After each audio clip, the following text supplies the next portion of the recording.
आज हम लोग पढ़ने वाले हैं अध्याय 14 यानी कि सांख्यिकी। सांख्यिकी हम लोग क्लास 9th में पढ़ चुके हैं। तो इसमें हम लोग क्या पहले पढ़ेंगे, पहले माध्य पढ़ेंगे।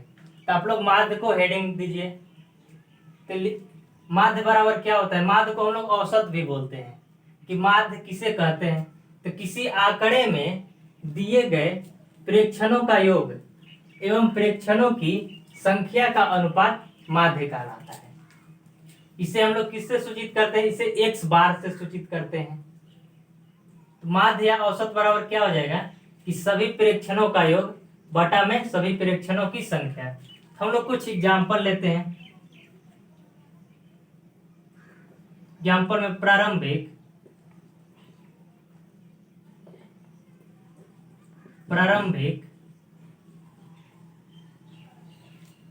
5 प्राकृत संख्याओं का माध्य।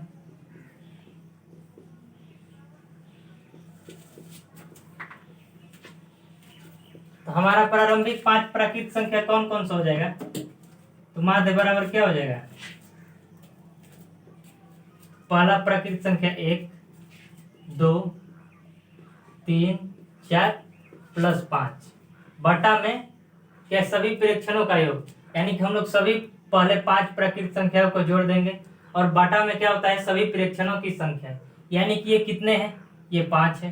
तो 5 से हम लोग डिवाइड कर देंगे, तो इसको ऐड करेंगे तो कितना हो जाएगा कि 15/5 बराबर 3, कट जाएगा तो 3, यानी कि माध्य कितना आ गया 3। इसी प्रकार हम लोग एक और एग्जाम्पल लेंगे। प्रारंभिक 5 पूर्ण संख्याओं का माध्य।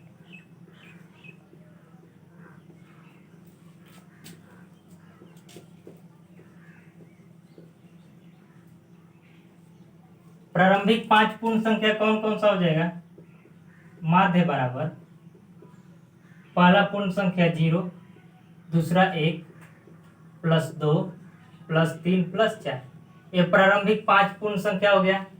और क्या होता है सभी प्रेक्षणों की संख्या, तो कितने हैं, ये 5 है।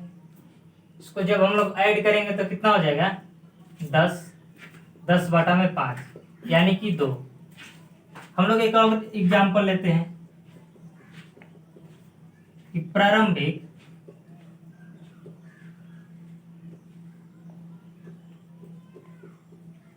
5 सम संख्याओं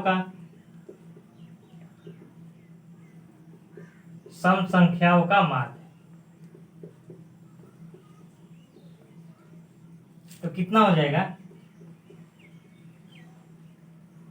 माध्य बराबर सभी संख्याओं का क्या होता है, सभी प्रेक्षणों का योग, यानी कि सम संख्या पहला 2 हो गया, इसके बाद 4 6 8 और 10 बटा में टोटल कितने हैं, टोटल 5 है। तो 5 से डिवाइड कर देंगे तो कितना हो जाएगा 30 बटा में 5 यानी कि 6। इसी प्रकार हम लोग एक और एग्जाम्पल ले सकते हैं। एग्जाम्पल प्रारंभिक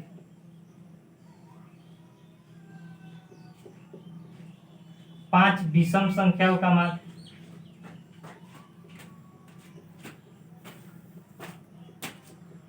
विषम संख्याओं का माध्य कितना हो जाएगा, माध्य बराबर पहला विषम संख्या कौन सा होगा, 1 होगा, इसके बाद 3 होगा, इसके बाद 5 होगा, इसके बाद 7 होगा, इसके बाद 9 होगा, बटा में ये कितने हैं 5 है। तो कितना हो जाएगा, यानी कि 25/5 बराबर 5। इसी प्रकार जो भी हमें डाटा दिया जाएगा उसका हम लोग माध्य निकालेंगे। जितना डाटा दिया जाएगा सभी को ऐड कर देंगे और जितना उसका संख्या होगा उससे डिवाइड कर देंगे।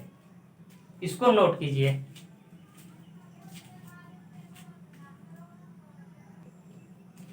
अगर हम लोगों का डाटा सिंपल रूप में दिया जाए, जैसे कि 5 विषम संख्याओं का 1 + 3 1 3 5 7 9, अगर ऐसे दिया जाए तो इसमें माध्य बराबर क्या, इस सूत्र को प्रयोग करेंगे। अगर हमारा डाटा सारणी के रूप में दे दिया जाए तो हम लोग 9th क्लास में पढ़े हुए हैं कि अगर हमारा डाटा कैसे दे दिया जाए सारणी के रूप में, तो माध्य बराबर हम लोग क्या फॉर्मूला पढ़े हुए हैं,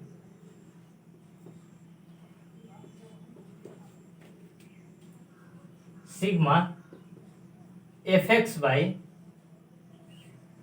sigma F, sigma F x by sigma F.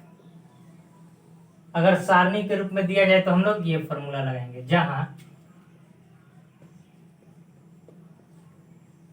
F बराबर क्या है, बारंबारता, तथा एक्स क्या है, एक्स चर है या वर्ग चिन्ह है। यहां पर एक्स क्या है, चर या वर्ग चिन्ह। ये क्या है, ये एक सिग्मा है। तो नोट में हम लोग लिखेंगे,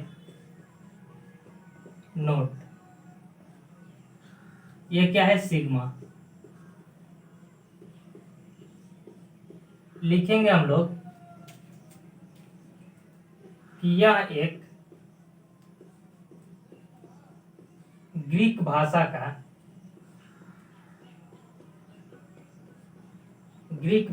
अक्षर है, जिसका अर्थ होता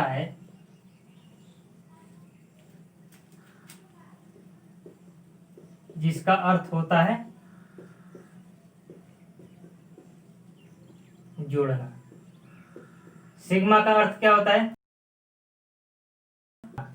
यानी कि एफ एक्स को हम लोग जितना भी एफ एक्स रहेगा उसको जोड़ देंगे, और जितना भी एफ रहेगा उसको जोड़ के हम लोग डिवाइड कर देंगे तो माध्य निकल जाएगा। अगर सारणी के रूप में दिया जाए तब ये वाला फॉर्मूला ये वाला फॉर्मूला अप्लाई करेंगे। अगर सिंपल रूप में दिया जाए तो हम लोग यही वाला फॉर्मूला अप्लाई करेंगे। आप लोग इसको नोट कीजिए। हम लोग एक उदाहरण लेते हैं कि किसी स्कूल में 15 दिनों में 10वीं कक्षा के बच्चों की उपस्थिति, यानी मानते हैं कि पहला दिन कितना है, 55 है, दूसरा दिन 60 है, तीसरा दिन 65 है, तीसरा दिन 50 है, चौथा दिन 65 है, यानी कि इसी प्रकार हम लोग 15 दिनों के मानेंगे कि ये है। इसमें हमारा उच्चतम सीमा या अधिकतम मान कितना हो जाएगा, इसमें अधिकतम मान कितना है, अधिकतम मान, इसमें देखिए अधिकतम मान कितना है, 85 है, और न्यूनतम मान कितना है,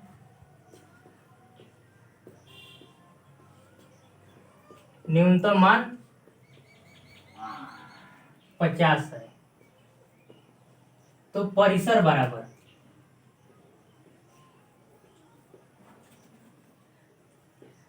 अधिकतम मान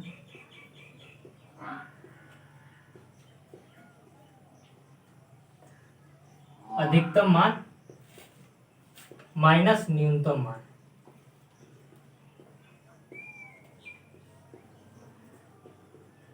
परिसर का क्या फॉर्मूला होता है, परिसर बराबर अधिकतम मान बटा में न्यूनतम मान। ये कभी कभी हमारा 1 नंबर में ऑब्जेक्टिव में पूछ लेता है कि परिसर निकाले, तो परिसर बराबर क्या होता है, अधिकतम मान माइनस न्यूनतम मान। अब हम लोग क्या करेंगे, बारंबारता सारणी बनाएंगे। इसका बारंबारता सारणी, तो यहां पर परिसर कितना हो जाएगा, अधिकतम मान कितना है हमारा 85 है, और न्यूनतम मान कितना है 50 है, बराबर 35। बारंबारता सारणी या बारंबारता बंटन बनाएंगे।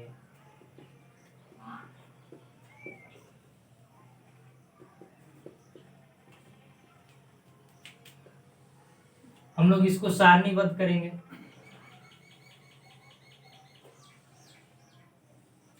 हम लोग क्या करेंगे, एक सारणी बनाएंगे। इसमें चर को हम लोग क्या मानते हैं, एक्स, बाद मिलान चिन्ह,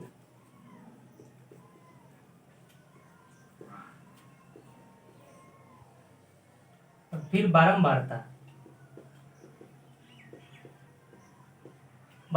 को हम लोग किससे सूचित करते हैं, एफ से। हम लोगों का पहला चर क्या है, 50 है। इसके बाद क्या है, 55 है, 60 है, 65, 70, 75, 80 और कितना है, 85 है।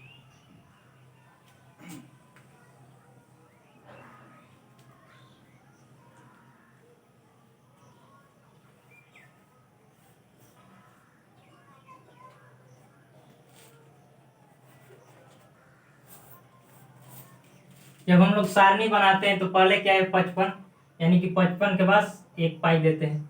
इसके बाद 60, तो 60 के पास देते हैं। 50, तो 50 के सामने देंगे। इसके बाद 65, तो 65 के सामने। फिर क्या है, 55, यानी कि 55 जगह 2 पाई। फिर 60, तो 60 के पास भी 2 पाई। 70, तो 70 की जगह एक। 85, तो 85 की जगह एक देंगे। फिर 75 है, तो 75 के पास एक देंगे। फिर 80, तो यहाँ पर 80 के सामने एक पाई। फिर इसके बाद क्या है, 65 है, 65 के सामने 2 पाई हो गया। इसके बाद 65 के बाद क्या है, 50 है, तो 50 के भी 2 पाई। इसके बाद क्या है, 55, तो 55 के सामने एक पाई और दे देंगे, तो 3 पाई हो गया। 55 के बाद क्या है, 80, तो 80 के सामने भी हम लोग एक और पाई दे देंगे। 80 के बाद क्या है, 70, तो 70 के पास एक पाई दे देंगे। इसी प्रकार हम लोग ना मिलान चिन्ह लिखते हैं, कक्षा 9 में हम लोग पढ़े हुए हैं। तो बारंबारता क्या हो गया, ये कितने चिन्ह है, 2। ये कितने, यहाँ पर है 3, यहाँ पर 2। 65 कितने बार है, 2। 70 के सामने कितने चिन्ह है, 2। 75 के सामने 1। 80 के सामने 2 और 85 के सामने 1। यानी कि इस प्रकार हम लोग बारंबारता सारणी बनाते हैं। आप लोग इसको नोट कीजिए। इसी उदाहरण को हम लोग वर्ग अंतराल के रूप में लिखते हैं, यानी कि वर्ग अंतराल बनाते हैं। हम लोग लेते हैं पहला 50 से 60, 60 से 70, 70 से 80 और 80 से 90, यानी कि इसमें 50 से लेकर 60 तक, यानी कि 60 से पहले वाला। अब इसमें 60 से लेकर 7 से 70 से पहले वाला, इसमें 70 से लेकर 80 से पहले वाला, इसमें 80 से लेकर 90 से पहले वाला को लेंगे। तो ये 55 किसमें है, 55 क्या है, 50 से 60 के बीच है ना। हम लोग 55 को 50 से 60 के बीच लेंगे। 60, तो 60 को हम लोग किसमें लेंगे, 60 से 70 के बीच वाले में लेंगे। 50, 50 को क्या लेंगे, फर्स्ट वाला में लेंगे। 65, 65 को हम लोग इसमें लेंगे। फिर क्या है, 55, 55 को हम लोग इसमें लेंगे। फिर 60, 60 को हम लोग इसमें लेंगे। 70, 70 को हम लोग 70 से 80 के बीच वाले में रखेंगे। 85, 85 क्या हो जाएगा, 80 के 90 के बीच में है, तो इसमें रखेंगे इसको। फिर है 75, 75 कहाँ जाएगा, 70 और 80 के बीच में। इसके बाद क्या है, 80, 80 वाला इसमें चलाएगा। इसके बाद है 65, तो 65 क्या हो जाएगा, 60 और 70 के बीच वाला। इसके बाद है 50, तो 50 यहाँ पर। फिर क्या है 55, तो 55 कहाँ जाएगा, 50 और 60 के बीच। 4 के बाद 5वां को ऐसे काट देते हैं। 5वां मिलान चिन्ह देने में ऐसे काट देते हैं ना, चारों को यहां से लेकर यहां तक मिला देते हैं। 55 तक हो गया। इसके बाद क्या है, 80, 80 कहाँ जाएगा, इसमें जाएगा। फिर क्या है 70, तो 70 कहाँ चला जाएगा, इसमें। यानी कि बारंबारता कितना हो जाएगा, 5। इसका क्या हो जाएगा, 4। यहाँ पर 3 और यहाँ पर 3 हो गया ना, हमारा बारंबारता हो गया। तो यहाँ पर वर्ग की लंबाई या वर्ग माप, यहाँ पर वर्ग माप या वर्ग की चौड़ाई, यानी कि वर्ग कितना चौड़ा है, यानी कहां से लेकर कहां तक है। तो क्या हो जाएगा, उच्चतम मान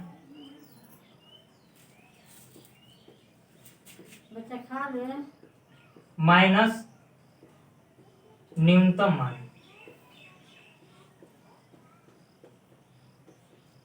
वर्ग की माप बराबर क्या होता है, उच्चतम मान माइनस न्यूनतम मान। तो यहाँ पर उच्चतम मान क्या है, उच्चतम मान हमारा, उच्चतम मान क्या है, उच्चतम मान 90 है। इसके लिए, और न्यूनतम मान क्या है, हम लोग जिस वर्ग का माप ज्ञात करेंगे उस वर्ग के लिए देखेंगे। तो इस वर्ग के लिए न्यूनतम मान क्या है,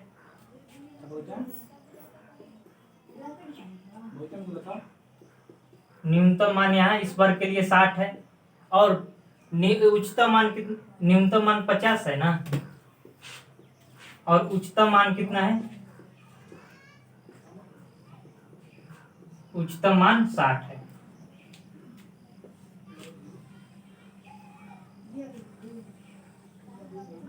तो पहला वर्ग की चौड़ाई कितना हो जाएगा, फर्स्ट वर्ग की चौड़ाई कितना हो जाएगा, उच्चतम मान माइनस न्यूनतम मान। उच्चतम मान कितना है 60 और न्यूनतम मान कितना है 50, बराबर कितना हो जाएगा 10। उसी प्रकार हम लोग इसका भी निकालेंगे। तो इसमें उच्चतम मान क्या है, उच्चतम मान 70 है और न्यूनतम मान 60 है, यानी कि 70 माइनस 60 10, सब वर्ग का चौड़ाई कितना है 10 है। और इसके बाद क्या होता है, एक होता है वर्ग चिन्ह। वर्ग चिन्ह बराबर होता है कि उच्चतम मान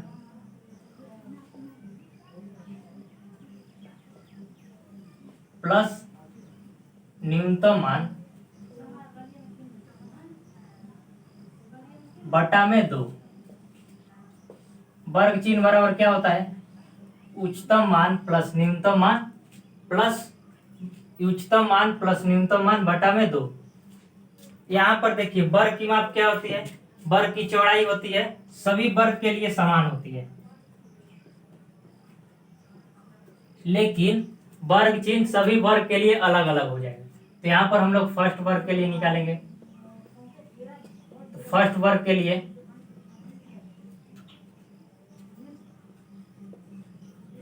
फर्स्ट वर्ग चिन्ह क्या हो जाता है, उच्चतम मान। तो इसमें उच्चतम मान क्या है 60 है और न्यूनतम मान कितना है 50 है, बटा में 2। तो कितना हो जाएगा 60 50 110 बटा 2 यानी कि 55।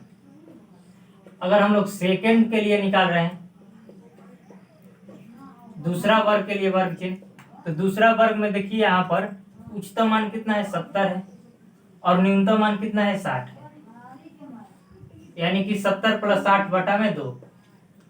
तो कितना हो जाएगा 130/2 यानी कि 65। उसी प्रकार हम लोग जब अलग अलग वर्ग के लिए निकालेंगे तो वर्ग चिन्ह का मान क्या हो जाएगा, अलग अलग हो जाएगा, लेकिन वर्ग की चौड़ाई क्या हो जाएगा, समान ही होगा। इसमें देखिए फर्स्ट वर्ग के लिए 60 माइनस 50 10 आएगा, सेकेंड वर्ग के लिए 70 माइनस 60 10 आएगा, थर्ड वर्ग के लिए 80 माइनस 70 10 आएगा।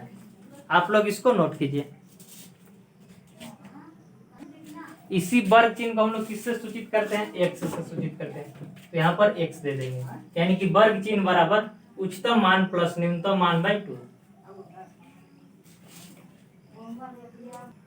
अब हम लोग उदाहरण 1 को देखेंगे। उदाहरण 1 में दिया गया है कि किसी स्कूल की कक्षा 10 के 30 विद्यार्थियों द्वारा गणित के पेपर में 100 अंकों में से प्राप्त अंकों का सारणी दिया गया है। यानी कि 10 अंक कितने विद्यार्थी प्राप्त करते हैं, एक विद्यार्थी प्राप्त करते हैं। 20 अंक कितने विद्यार्थी प्राप्त करते हैं, एक विद्यार्थी। 36 अंक 3 विद्यार्थी को आता है। 40 अंक 4 विद्यार्थी को आता है। उसी प्रकार ये सब दिया गया है कि कितने विद्यार्थी को कितना अंक आता है। हम लोग क्या निकालना है, इसमें माध्य अंक पूछ रहा है। तो माध्य बराबर हम लोग क्या पढ़े हुए फॉर्मूला, माध्य बराबर हम लोग फॉर्मूला पढ़े हुए हैं कि जब सारणी के रूप में रहे तो कौन सा फॉर्मूला लगाना है, sigma F x by sigma F, ये वाला फॉर्मूला लगाना है। तो हमारे पास एफ का मान दिया गया है, तो सिग्मा का मतलब क्या होता है, जोड़ना। तो हम लोग सिग्मा एफ का मान निकालेंगे। तो सिग्मा एफ बराबर टोटल कितने विद्यार्थी हैं, टोटल 30 विद्यार्थी हैं। 30 को ऐड करेंगे तो क्या हो जाएगा 30 आएगा। और इसके बाद क्या है, सिग्मा एफ एक्स, यानी कि पहले हम लोग एफ एक्स का मान निकालेंगे, इसके बाद यहाँ पर सिग्मा एफ एक्स का मान निकालेंगे। एफ एक्स का मतलब कि प्राप्तांक गुना विद्यार्थियों की संख्या है। तो 10 गुना 1 कितना हो जाएगा 10, 20 गुना 1 20, 36 गुना 3 108, 40 गुना 4 160, 50 गुना 3 कितना हो जाएगा 150, 56 गुना 2 112, 60 गुना 4 240, 70 गुना 4 कितना हो जाएगा 280, 72 गुना 1 72, 80 गुना 1 80, और 88 गुना 2 कितना हो जाएगा 88 गुना 2 176, 92 गुना 3 276, और 95 गुना 1 95। एफ एक्स का मान आ गया। अब हम लोग क्या करेंगे, सिग्मा एफ एक्स यानी सभी एफ एक्स को जोड़ देंगे। तो जोड़ेंगे तो कितना आएगा 1779। इसका ऐड कितना आ रहा है 1779। अब हम लोग इस फॉर्मूला पर बैठा कर क्या माध्य अंक ज्ञात कर देंगे। तो माध्य अंक बराबर क्या है, sigma F x by sigma F, sigma F x by sigma F. तो सिग्मा एफ एक्स का मान कितना है 1779 बटा में सिग्मा एफ का मान कितना है 30 है 30। जब हम लोग इसको डिवाइड करेंगे तो कितना आएगा 59.3, यानी कि अतः माध्य अंक बराबर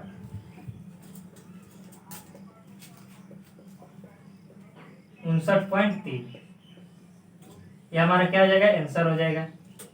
आप लोग इसको नोट कीजिए और प्रश्नावली के क्वेश्चन को बनाइएगा।